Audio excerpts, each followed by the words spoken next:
Iniciamos con Marcos, capítulo 1, versículo 1. Marcos quiere decir una defensa. Se podría decir entonces que Marcos escribió para defender el evangelio, puesto que los fariseos estaban en contra de enseñar de Yahushua. Marcos fue el que decidió defender la verdad de los hechos que se dieron con Yahushua. Los versículos donde se menciona a Marcos, por si quieren ver quién era y demás, está en Hechos 12, del 12 al 25, el 15, del 37 al 39, en Colosim, que llaman Colosenses 4:10, Filemón, versículo 24, Timoteos Bet, que llaman 2 de Timoteo 4:11, y 1 de Pedro 5:13. Presenta a Yahushua como siervo y es representado por el becerro entre las criaturas que rodean el trono de Yahweh, que vemos en Yehezkel o Ezequiel 1:10 y en Apocalipsis 4:7. Empezamos con el versículo 1. Dice: el principio de las Besorá de Yahushua Hamashiach, hijo de Elohim. Recuerdan que Besorá quiere decir buenas noticias, las buenas nuevas de salvación, el hecho de que Yahweh nos salva de nuestros pecados. Me parece interesante que empieza el capítulo y el versículo con el principio de las Besorá, como el Bereshit, pero de las buenas nuevas. Y empieza el capítulo con el principio de las Besorá de Yahushua Hamashiach,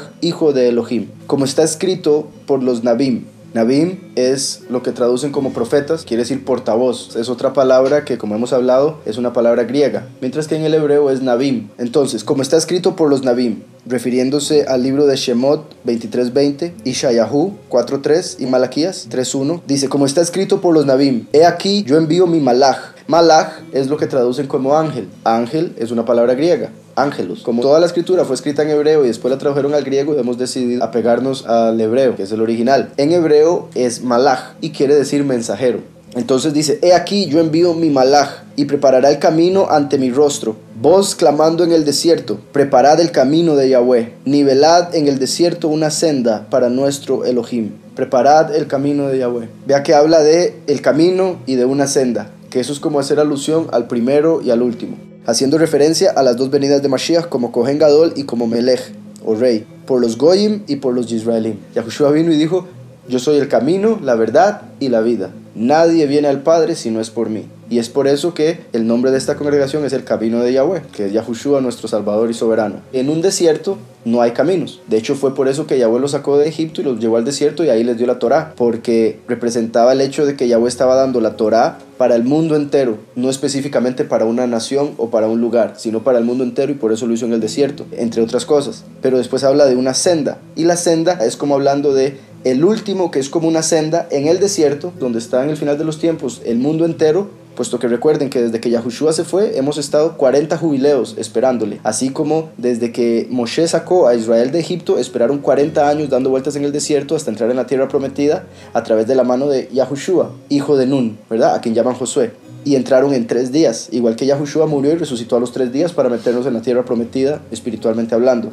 Entonces, así como hemos esperado 2000 años, que son 40 jubileos, eso representa los 40 años que dieron vueltas en el desierto los israelitas. Representa el tiempo de apostasía, o sea, de rebelión. Entonces dice: voz clamando en el desierto: preparad el camino de Yahweh, nivelad en el desierto una senda para nuestro Elohim. Y aconteció que Yahuhanán, que quiere decir Yahweh ha favorecido, o sea, es una persona que Yahweh favoreció para que se convirtiera en esta voz en el desierto. Yahweh había prometido a través de Ishayahu que él enviaría a Elías para que preparara el camino para Yahushua. Y aquí Marcos nos está diciendo que Yahuhanán el inmersor era esa persona, vuelto a nacer. Fue a quien Yahweh favoreció para que preparara el camino. Y aconteció que Yahuhanán, el que inmersaba con agua en el desierto, predicaba la inmersión de Teshuvah, quiere decir arrepentimiento. Dice entonces que inmersaba en el desierto con agua para arrepentimiento, Teshuvah. Dice: predicaba la inmersión de Teshuvah para perdón de pecados. Era una representación de lo que Yahushua venía a hacer. No era el acto que cumple todo, como han cometido el error en muchas iglesias, tanto los católicos, que bautizan a los niños apenas nacen y obviamente no tienen nada de qué arrepentirse, puesto que acaban de nacer. Entonces no tiene sentido si la inmersión era de arrepentimiento. Por otro lado, los cristianos hacen la inmersión, pero piensan que la inmersión es el acto que ya cumple la salvación. No todas las doctrinas, pero la mayoría piensan que si no se inmersan van a ser condenados por un versículo que está en la escritura que dice: el que cree y es inmersado será salvo, mas el que no cree será condenado. Pero no dice: más el que no se inmersa será condenado, sino que está hablando de que uno cree y al creer es inmersado. Pero como les digo, hay 2 tipos de inmersión: la física, que es en agua para representación de la espiritual, que obviamente es en el espíritu, que es recibir el perdón de pecados y es entrar en el nombre. Por eso eran inmersos en el nombre del Padre, del Hijo y del Espíritu. Cuando uno usa la palabra correcta, inmersar, se entiende lo que eso quiere decir, ser parte de los que aceptan el nombre. Una vez que uno acepta el nombre, Yahweh lo hace inmerso entre los escogidos. No solo aceptarlo, confesarlo, y no solo confesar el nombre, creer en él y cumplir los mandamientos, por supuesto, ¿verdad? Dice, y aconteció que Yahuhanán, el que inmersaba con agua en el desierto, predicaba la inmersión de Teshuvá para perdón de pecados, y acudía a él toda la región de Yahudá y todos los de Jerusalén, y eran inmersados por él en el río Yardén, al confesar sus pecados. Yardén quiere decir el que desciende. Es interesante ver que él escogió ese río para inmersarlos, por diferentes razones. Él andaba predicando en el desierto, no en el templo, donde estaban los fariseos. Y no solo eso, sino que los inmersaba en el Yardén. Recuerden que el Yardén fue el río que tuvieron que pasar los israelitas para entrar en la tierra prometida. Entonces aquí se está cumpliendo una representación de lo que les acabo de explicar. Estos 2000 años hemos estado en el desierto, y a través de la inmersión en el nombre, en Yahushua, como era representado por el Yardén, entramos en la tierra prometida. Además de eso dice el que desciende, como todos los ríos descienden, pero este específicamente se llama así y representa la vida humana, que sabemos que toda persona que muere desciende al Seol. Aquí ellos estaban siendo inmersados en el río Yardén para que, por decirlo así, todos sus pecados descendieran al Seol. Pero ellos volvían a salir representando la resurrección de los muertos. O sea, se metían en el Yardén representando la muerte, la ida al Seol, y después eran resucitados al levantarse del agua. La representación, ¿verdad? Yahushua mismo dijo, ninguno ha ascendido al cielo sino solo el que descendió del cielo, hablando del mismo. Entonces Yahushua es el que descendió o el que desciende, puesto que bajó del cielo para llevarnos a nosotros arriba, llevarnos al Padre. Y aquí vemos que Yahuhanán está haciendo una representación física. A eso se le llama un acto profético, hacer algo físico para que se manifieste lo espiritual. Lo que amarréis en la tierra será amarrado en el cielo, y lo que desatéis en la tierra será desatado en el cielo. Entonces hay que hacer algo en la tierra para que se mueva en el cielo, y por eso Yahuhanán los inmersa en el Yardén, en el que desciende, para representar que después vendría Yahushua y que todos nosotros seríamos inmersados en Yahushua, en su nombre, el que descendió del cielo. También, si vemos los nombres, recuerdan que por algo estamos poniendo los significados de los nombres a la par de cada nombre, porque siempre se puede encontrar un mensaje a través de eso. Dice, Yahweh ha favorecido al alabado la enseñanza de paz, el que desciende. Yahushua es el que desciende, Yahushua es el alabado. Yahushua es el que nos dio la enseñanza de Shalom, de paz, y es a quien Yahweh ha favorecido para que sea su hijo, el rey de toda la creación. Entonces, en este acto que estaba haciendo Yahuhanán y en lo que está escrito en Marcos, está representado el mismo Yahushua, nuestro Salvador. Repito, los nombres Yahuhanán, Yahudá, Jerusalén y Yardén es como decir, Yahweh ha favorecido al alabado la enseñanza de paz, el que desciende. Y acudía a él toda la región de Yahudá y todos los de Jerusalén, y eran inmersados por él en el río Yardén al confesar sus pecados. Yahuhanán estaba vestido de pelo de camello y con un cinto de cuero alrededor de su cintura. Comía langostas y miel silvestre. Aquí lo que nos muestra son diferentes cosas. Una, el pelo de camello era la vestimenta que usaba Eliyahu, a quien llaman Elías. Entonces, el hecho de que Marcos nos muestra que Yahuhanán vestía pelo de camello, lo que nos está diciendo Yahuhanán es Eliyahu, porque era la misma vestimenta, actuaba igual. Algo que quiero comentar es el hecho de que en la vida de Yahuhanán, quien Yahushua más adelante nos dice claramente que él es Eliyahu, quien había de venir antes que el Mesías, en la vida de Yahuhanán se nos muestra como un acto profético, como una señal, cómo sería la segunda venida de Yahushua. Porque si Yahushua nos dice que Yahuhanán es la segunda venida de Eliyahu,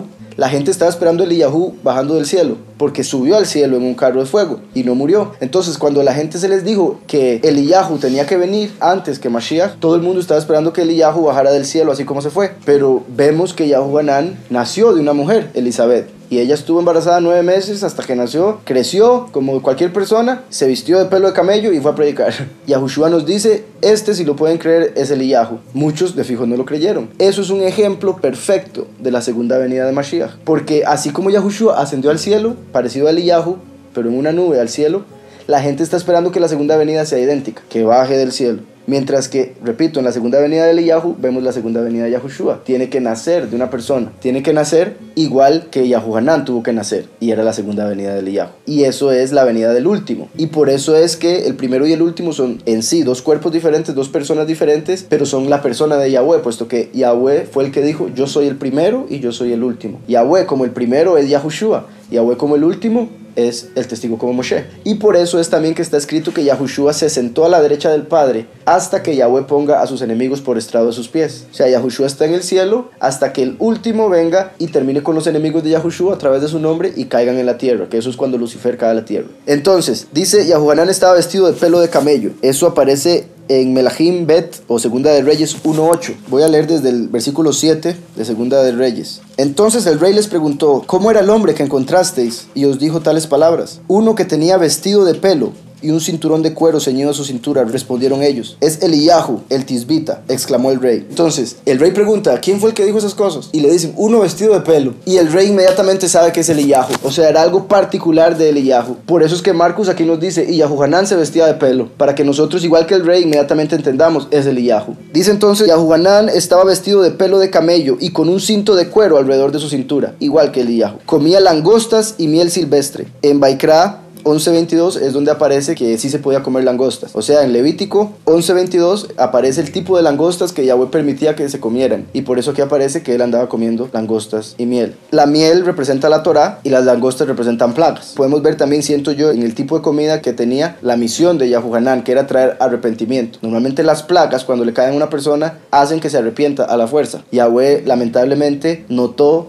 que en el hombre no hay nada que funcione más que el sufrimiento para acercarlo a uno a él. O sea, lamentablemente los hombres tenemos el problema de que si nos está yendo bien, nos empezamos a alejar del Padre. Cuando nos empieza a ir mal, ahí empezamos a buscar al Padre. Lamentablemente. Y por eso nosotros tenemos que siempre buscar al Padre para que Yahweh no tenga que mandar nada que nos haga acercarnos a él. Entonces, langostas y miel, como salir de las plagas a través de la Torá, porque obviamente la langosta no sabía muy bien. Son langostas como saltamontes, porque estaba en el desierto, ahí no había mar. Entonces estaba agarrando un tipo de langostas que son como saltamontes, entonces les echaba miel para endulzarlas. Uno puede estar pasando por una plaga, pero con la Torá endulza lo que está pasando. Y eso lo lleva al arrepentimiento, que era el tipo de inmersión que Yahuhanán estaba enseñando. Además de eso, recuerden que Yahushua dijo: Yahuhanán vino y él no comía ni bebía. Y dijeron: demonio tiene. Langosta con miel era lo único que él comía. La persona más santa del mundo, se podría decir, según los ojos de las personas, según la apariencia. Y por eso Yahushua vino y él comía y bebía vino. Y él dijo: Yahuhanán vino sin comer y sin beber, y dijeron: demonio tiene. Y el Hijo del Hombre viene comiendo y bebiendo, y dicen: este es un comelón y un bebedor. Entonces Yahweh mandó a Yahuhanán para que se arrepintieran, mandando una persona según los ojos completamente recta, y no le creyeron. Entonces mandó a Yahushua bebiendo y comiendo, siendo normal, porque eso no quiere decir que era pecador, por supuesto, siendo normal para relacionarse con cualquier persona, y no le creyeron. Entonces, por eso es también que se nos muestra lo que él comía. Dice el versículo 7: y predicaba diciendo: he aquí, viene uno más poderoso que yo tras de mí, a quien no soy digno ni de inclinarme a desatar la correa de su calzado. Entonces vean qué interesante también, que el que no comía nada más que langostas y miel, no vivía en palacios, sino que vivía en el desierto, y él mismo está diciendo: viene uno mayor que yo. Y Yahushua, que era esta persona de quien él estaba hablando, sí andaba comiendo y bebiendo, para que veamos el contraste, lo perfecto que el Padre hace las cosas y cómo no debemos juzgar por las apariencias. Y predicaba diciendo: he aquí, viene uno más poderoso que yo tras de mí, a quien no soy digno ni de inclinarme a desatar la correa de su calzado. Yo os he inmersado a vosotros en agua, pero él os inmersará en Ruach HaKodesh. Aquí él estaba de una vez diciendo: la inmersión que yo estoy haciendo no es nada a la par de la que él va a hacer. Yo los estoy inmersando en agua, pero él los va a inmersar en el Ruach HaKodesh. O sea, mostrando que lo que venía era algo mayor, algo espiritual. Es importante también notar que en las Besorah HaGeulah de Marcos, o sea, las buenas nuevas de redención, las que estamos leyendo, no se menciona la inmersión en el fuego. Él solo dijo: yo los inmerso en agua, y viene uno que los inmersará en el Ruach HaKodesh. Recuerden que Marcos habla directo al grano, mientras que en Lucas 3:16 y Matidyahu 3:11 y 12 se nos habla de la inmersión en el fuego. Esto representa la segunda venida, por eso es que no se habla en Marcos. Yahushua vino la primera vez a inmersar en espíritu, el último viene a inmersar en fuego. Por eso Yahushua era como el agua de vida, y aquí se está comparando con el agua del Jardín, mientras que el último viene a inmersar en el fuego, porque es el fuego consumidor. En sí, los otros evangelios, como son más profundos, por decirlo así, una interpretación más allá de la simple, de la Peshat, nos revelan la inmersión del primero y el último. Marcos está siendo claro al dirigirse a los lectores con respecto a la misión de Yahushua en su primer venida. Versículo 9. Y aconteció en esos días que vino Yahushua de Netzaret, de Galil, y fue inmersado en el Jardín por Yahuhanán. Inmediatamente cuando ascendía del agua, vio rasgarse el cielo y la ruach como paloma que descendía en él. Y aconteció que una voz del cielo decía: tú eres mi hijo amado, en ti me complazco. Si leemos los significados de los nombres Netzaret, Galil, Jardín y Yahuhanán, vemos que sería el separado, circuito, el que desciende, a quien Yahweh ha favorecido. Lo del circuito tiene que ver, ya hemos hablado varias veces de cómo habla de la primera y la segunda venida, por decirlo así, cuando inicia otra vez el circuito. Netzaret tiene dos raíces probables, por decirlo así. Hay algunos que dicen que la raíz es Netzar, otros que la raíz es Natzar. Entonces se puede ver como el separado, el apartado, o la rama. Y la rama habla del último, puesto que Yahushua es la raíz de David, el último es la rama. Entonces, viéndolo así, se puede ver como Yahushua, el separado, en el primer circuito, el que desciende, a quien Yahweh ha favorecido. O en la segunda venida, la rama, en el segundo circuito, el que desciende, a quien Yahweh ha favorecido.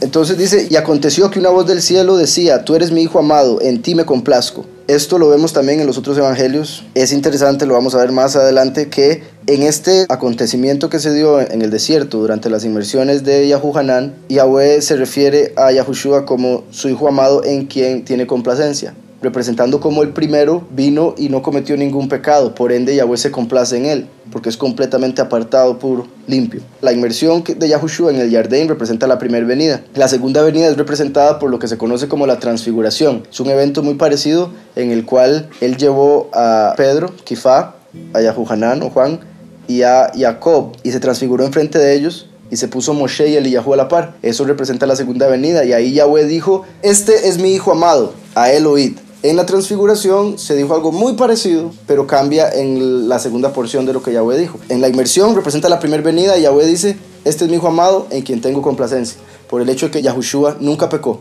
En la transfiguración, que representa la segunda venida, Yahweh dice, este es mi hijo amado, a él oíd, que es diferente. Y hace referencia a cómo en Deuteronomio Yahweh había prometido a través de Moshe que enviaría a un Naví como Moshe y a él había que escuchar. Entonces, cuando Yahweh ahí dice de Yahushua, a él oíd, está haciendo referencia a la segunda venida, a quien hay que escuchar, puesto que sería el testigo como Moshe. Dice, inmediatamente la Ruach lo expulsó al desierto, a Yahushua, y él estuvo en el desierto 40 días, siendo tentado por Hasatán, o sea, por el enemigo, el adversario, y estaba con los seres vivos del campo, y los malachim le servían.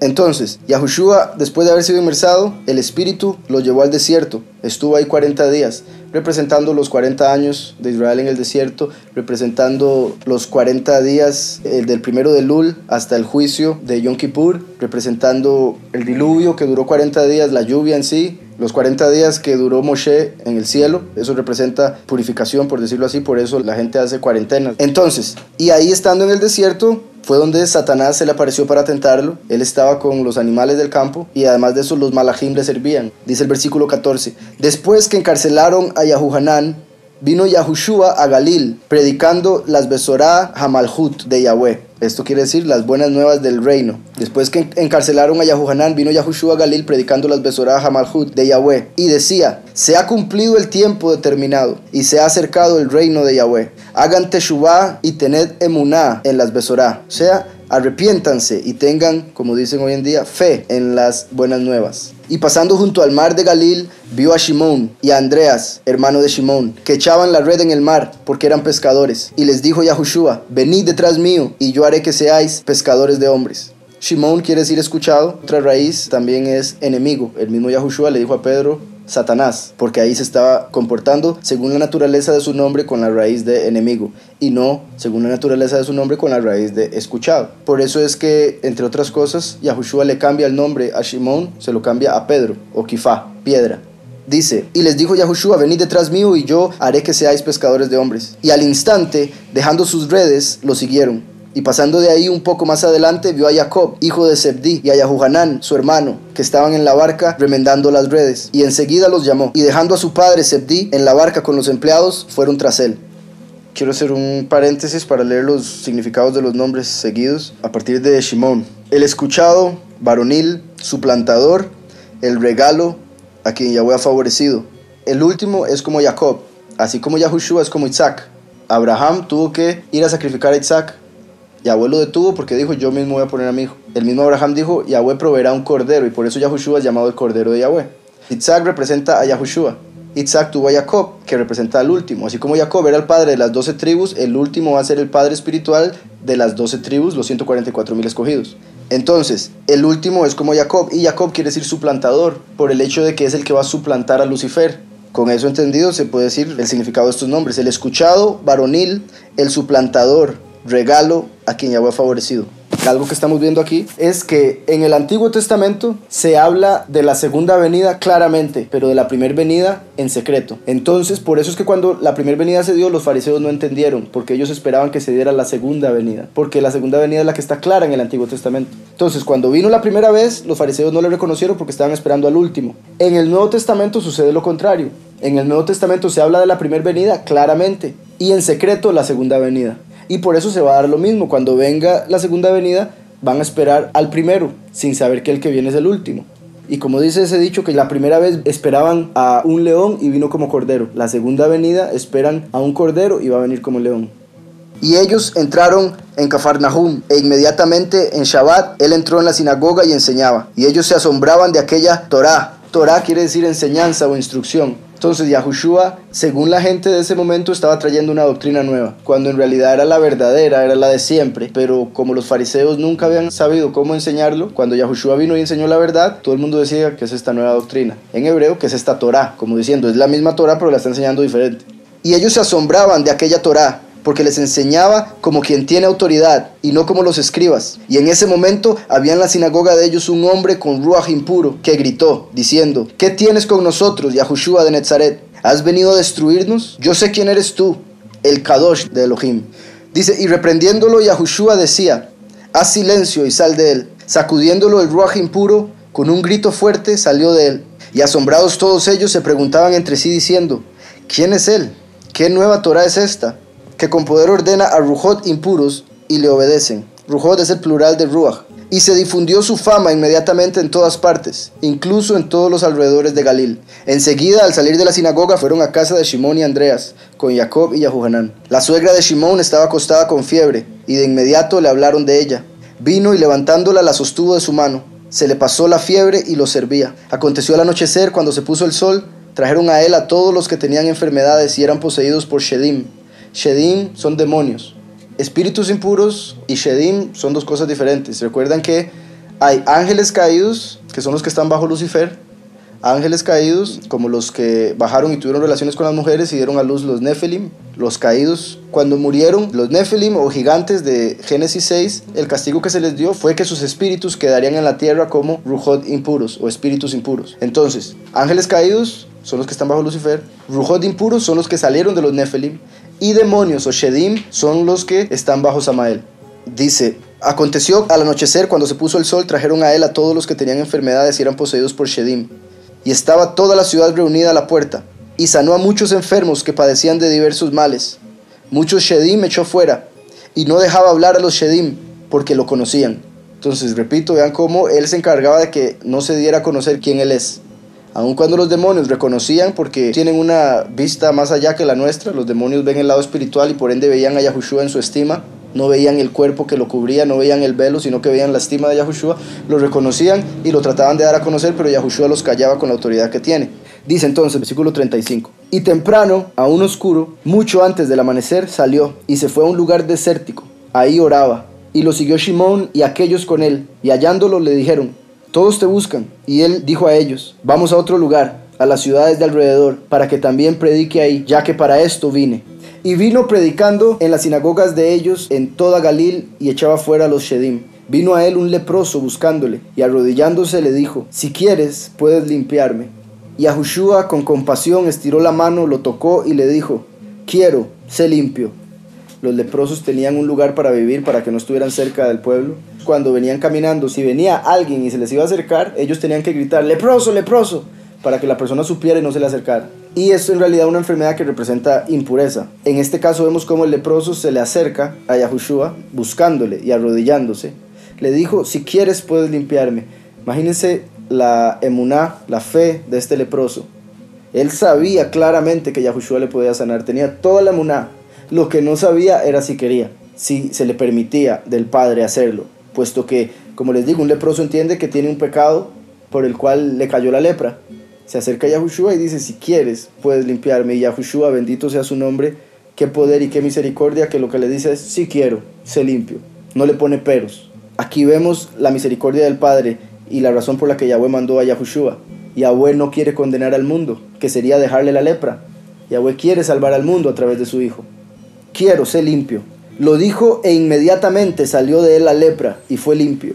Y habiéndole advertido rigurosamente, enseguida lo despidió y le dijo: mira, no digas nada a nadie, pero ve, muéstrate al Cohen, o sea, al sacerdote, y ofrece por vuestra purificación según la mitzvah de Moshe, para testimonio a ellos. Entonces aquí le está diciendo: no le digas nada a nadie de que lo sané. Vean cómo se mantiene él oculto, para que solo a los que se les revela quién es él puedan reconocerle. Así como Pedro cuando le dijo: tú eres el Mashiach, y él le dijo: bendito eres Pedro, porque esto no te lo reveló carne ni sangre, sino mi Padre. La revelación de quién es Mashiach solo puede ser dada por el Espíritu. Y aquí el Espíritu se lo reveló al leproso. Esto quiere decir que Yahweh había mandado que el leproso fuera sano.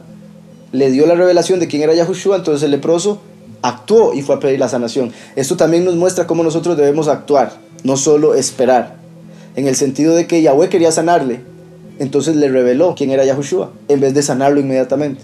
Le reveló y él a través de su emuná tuvo que actuar e ir a pedirle a Yahushua que lo sanara. Y fue sano. Entonces, los falsos mesías y falsos profetas, como Yahushua dijo que se darían en el final de los tiempos, son los que andan diciendo: yo soy, yo soy. Mientras que Yahushua se mantiene callado, porque al que le viene a dar honra es al Padre. No viene a buscar honra para él. Él no viene a buscar estima para sí mismo, sino para el Padre. Así como Yahushua vino a buscar estima para el Padre, el último viene a buscar estima para Yahushua. Además de eso, vea que lo mandó al Cohen y le dijo: dele la ofrenda que hay que dar según lo que escribió Moshe, para testimonio a ellos. Esta es la razón por la que él tenía que dar la ofrenda. Es muy importante, porque esto quiere decir que en el juicio final, cuando los Kohanim, los sacerdotes, estén ante Yahweh, va a llegar el leproso, o el antes leproso, y va a decir: a mí me sanó Yahushua, pero yo di la ofrenda a ustedes. Y ahí es donde les va a caer el castigo a ellos, porque ellos enseñaron falsedad y no sanaron al leproso, pero a ellos se les dio la ofrenda. Entonces, la razón para que él diera la ofrenda es para que en el juicio final los Kohanim impíos puedan ser castigados. Testimonio en contra de ellos. Los Kohanim decidieron matar a Yahushua, y Yahushua manda a los que sana a los Kohanim. Aquí vemos que Yahushua no estaba enseñando algo falso o no estaba yendo en contra de la Torá, pero sí vemos que Yahushua está usando la Torá para testimonio en contra de los que la usan para su propio beneficio. Dice: pero al salir comenzó a difundir muchas cosas y a divulgar la palabra, así que ya no podía entrar abiertamente en la ciudad, sino que se quedaba fuera, en lugares desiertos, y venían a él de todas partes. Entonces, cuando ya se dio a conocer que Mashiach andaba en la tierra, la gente lo empezó a perseguir, y por eso él decidió irse a lugares apartados, y la gente llegaba a sus lugares.